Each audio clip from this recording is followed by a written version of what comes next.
done in a fashion that is shotgun and not all across the country, I think your points are very well taken. But I do think we have to have a system to hold employers accountable. And we can't hold them accountable without some kind of system like E-Verify, because then the employers try to say, well, I didn't know. And in reality, the reason the borders have become so porous, these people aren't coming across the border for a vacation. They're coming to feed their families. And the reason they've been coming to feed their families is because they can get a job. And the reason they can get a job is because way too many employers were knowingly hiring illegal immigrants, which is not fair to their competitors. It's not fair to the illegal immigrants. And it's not fair to our government, state, local, or federal, because they're not paying their fair share of the employment taxes that must be paid on every employee. I mean, I can tell you all over this state where there are employers who are knowingly, under the table, jamming 20 folks from Mexico in an apartment and paying them with cash every Friday to do construction work. Now, do you think those people think all those people are legal?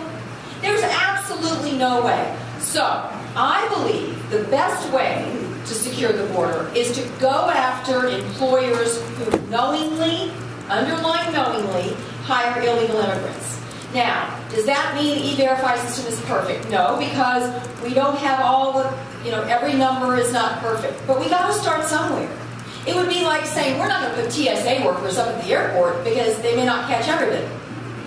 I really believe we have to have a system that we can hold employers accountable for making their very best effort to make sure every employee is legal.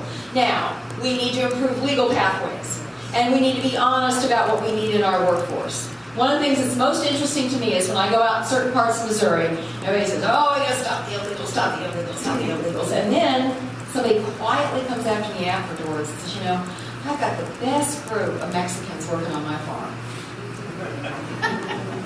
So, I mean, this is something that I think we need to be honest about what the workforce needs are in this country. Frankly, they're not as significant.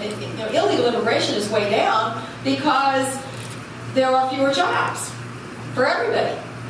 And so they're not coming across for the jobs. But I have always said, and I will continue to say, that the most effective and efficient way that we cut off illegal immigration is going full bore after these employers that full well know they are shortchanging the folks they're hiring, and they're definitely not competing fair with their competitor when they're hiring people under the table.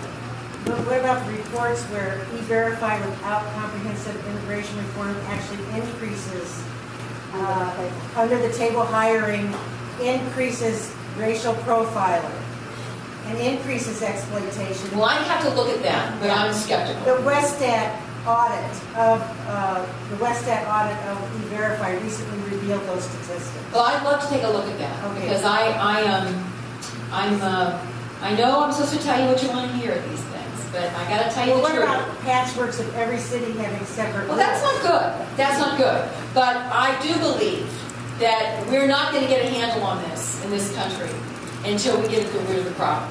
And that's folks saying, hey, I can get cheap illegal labor and pay a lot less than my competitor, and I'll never get caught, and if I do, nothing will happen to me. I think that's what we really have to focus on. So that's